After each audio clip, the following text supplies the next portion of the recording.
جی بسم اللہ الرحمن الرحیم۔ آج پیر کا دن ہے۔ پیر کے دن ہمارا مذاکرہ ہے اسلامی آداب کا۔ زندگی کے مختلف پہلو ہے، مختلف حالات آتے ہیں، تو ان میں اسلامی آداب کیا ہے یہ ہم سیکھ رہے ہیں۔ تو جیسے کھانے پینے کے متعلق آداب، کپڑے پہننے کے متعلق آداب آپ نے سن لیے تھے۔ آج ہم پڑھیں گے مہمان کے متعلق آداب پڑھیں گے۔ میرے اور آپ کے گھر مہمان آتے رہتے ہیں نا۔ بعض مہمان آتے ہیں جو دور دراز علاقوں سے آتے ہیں، پشاور سے، پنڈی سے یا کراچی سے وغیرہ، اور بعض مہمان ایسے ہوتے ہیں جو قریب کے ہوتے ہیں۔ تو ان کا کیا حق ہے؟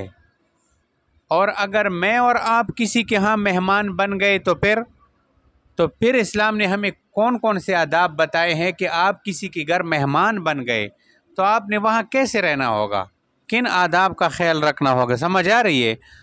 تو توجہ سے سنا کرو۔ سب سے پہلے ادب یہ ہے، حضور اکرم صلی اللہ علیہ وسلم نے فرمایا کہ جو شخص اللہ اور آخرت پر ایمان رکھتا ہو اسے چاہیے کہ مہمان کی عزت کرے۔ یہ نہیں ہے کہ پیشانی کے اوپر 12 بج گئی اور پتہ نہیں یہ کہاں سے آ گئے، کیوں آ گئے، اور میرے سونے کا وقت خراب کر دیا، یہ کر دیا، وہ کر دیا۔ اگر کل آپ کسی ضرورت کے تحت کسی کے گھر چلے گئے اور آپ کے ساتھ کوئی اس طرح معاملہ کر لے تو کتنا جو ہے وہ بری بات ہوگی۔ تو مہمان اس کے گھر آتا ہے جو قسمت والے لوگ ہوتے ہیں۔ اس لیے جو کوئی مہمان تمہارے گھر آ جائے اس کی عزت کیا کرو۔ سمجھ آ رہی ہے؟ اس کے ساتھ بیٹھا کرو، اس کے ساتھ باتیں کرو، ان کے حال احوال پوچھو۔ یہ نہیں ہے کہ مہمان آ گیا بس اس کو بیٹھک میں بند کر دیا اور آپ اس کے پاس بیٹھتے بھی نہیں ہو، اس کے پاس آتے بھی نہیں ہو، اس کے خیر خبر بھی نہیں لیتے ہو۔ عزت کیا کرو، اچھی جگہ بناؤ، اس کو پنکھے کے نیچے بیٹھاؤ، جلدی جلدی اس کو ٹھنڈا پانی پلاؤ، خیریت پوچھو اس کا۔ یہ ہمیں اسلام نے سکھایا ہے۔ سمجھ آ رہی ہے؟ دوسرا ادب مہمان کے متعلق یہ ہے کہ مہمان کو چاہیے کہ جس گھر میں آپ مہمان بنے ہو تو ان کے ہاں اتنا نہ ٹھہرے کہ جس سے وہ تنگ ہو جائے۔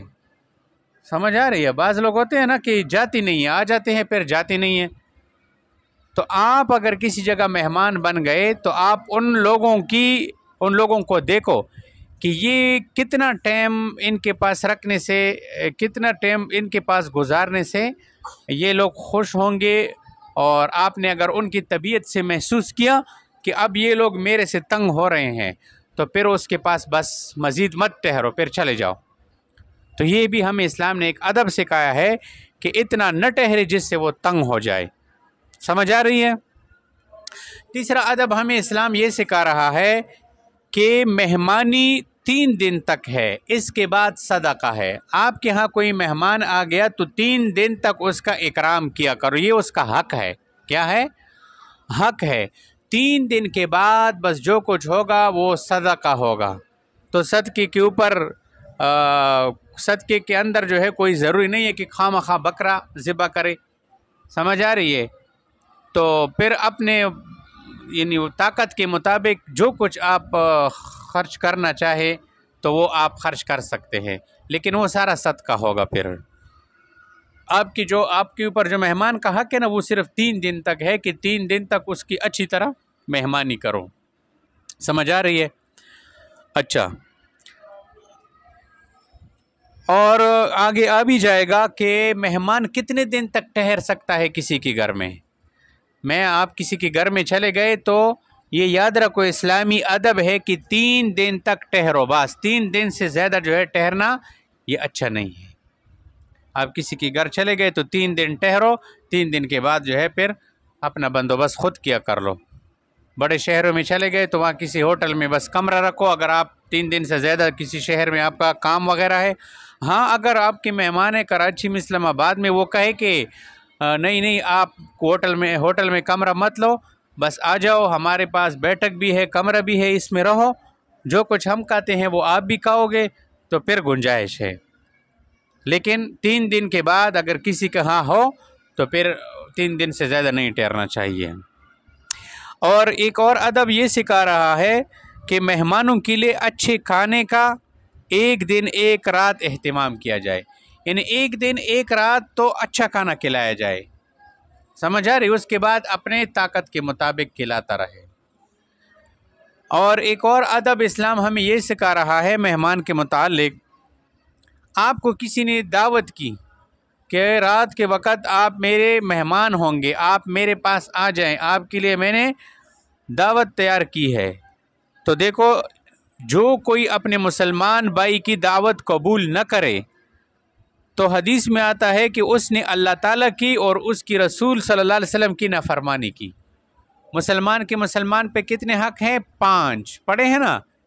ہاں، مسلمان کے مسلمان پر 5 حق ہے، اس میں سے ایک یہ بھی ہے کہ جب تمہیں مسلمان دعوت دے کھانے کی تو اگر اس نے اچھا اس کا قبول کرنا واجب ہے، اگر آپ نے قبول نہیں کیا تو آپ نے اللہ رسول کی نافرمانی کی۔ ہاں، کوئی گھر ایسا ہے، کوئی پروگرام ایسا ہے کھانے پینے کا کہ اس میں ڈول باجے ہیں، یہ آپ کو پتہ ہے کہ جو آدمی مجھے دعوت دے رہا ہے کھانے کی وہ سود خور ہے، رشوت خور ہے، چور ہے، ان کے پاس جو کھانا پینا ہے سارا حرام پیسوں کا ہے، تو پھر اس کے گھر مت جاؤ، اس کو کوئی عذر کرو، اس کو کہو کہ میرا روزہ ہے بھائی، یار آپ ناراض نہ ہونا، میرا روزہ ہے، اور مغرب کے بعد میں یار بس کسی کے گھر جاتا نہیں ہوں، ذرا آپ بس اللہ پاک آپ کو جزائے خیر دے دے، اپنے آپ کو چھوڑاؤ، حرام والوں کے پاس مت جاؤ، سمجھ آ رہی ہے؟ ایک اور ادب ہمیں اسلام یہ سکھا رہا ہے کہ جو شخص بغیر دعوت کے کھانے کے لیے داخل ہو گیا، آپ کو کسی نے دعوت نہیں دیا، آپ اس کے گھر میں چلے گئے، مثلا کسی کی شادی تھی، اس نے آپ کو نہیں بلایا، کارڈ نہیں دیا تھا کہ ہمارے گھر میں آپ دعوت کے لیے آ جاؤ، اور آپ اس کے گھر چلے گئے بغیر اجازت کے، حدیث میں آتے کہ چور بن کر چلا گیا، لوٹیرا بن کے نکل آیا، یہ چور ہے، چور بن کے داخل ہوا، اور لوٹیرا لوٹ کر کھا لیا اور بھاگ رہا ہے، جیسے چور اندر چلا جاتا ہے نا، ساری چیزوں کو لوٹ کر لوٹتا ہے، تو یہ چور بن کے داخل ہوا، لوٹیرا بن کر نکل گیا۔ دا خویونه ما خلی ښه څه چو درته دعوت نه وي در کړی دا ټکالی والا وکړه ماڅی موړ خوی ځون کې پیدا کوي، موړ خوی وږی خوی نه دینه ځان ساتو۔ ایک اور ادب اسلام ہمیں یہ سکھا رہا ہے، حضور اکرم صلی اللہ علیہ وسلم نے فرمایا کہ مسنون طریقہ یہ ہے کہ آدمی یعنی مہمان وہ جب رخصت کر رہے ہو تو رخصت کرتے وقت گھر کے دروازے تک ان کے ساتھ جائیں، یہ نہیں ہے کہ آپ گھر میں ایک کمرے میں بیٹھا ہوا ہے اور دور سے اس کو کہہ رہے کہ اچھا بھائی جا رہے بس صحیح چلے جاؤ السلام علیکم، یہ اس کی بے عزتی ہے۔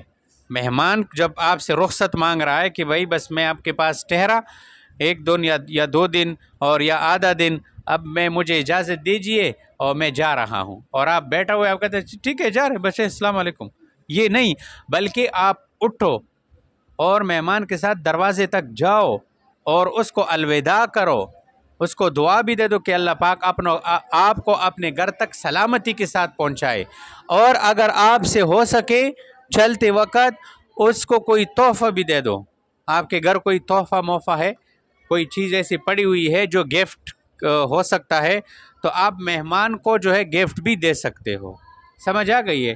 تو یہ باتیں مہمان کے متعلق اسلام نے ہمیں سکھائی ہے۔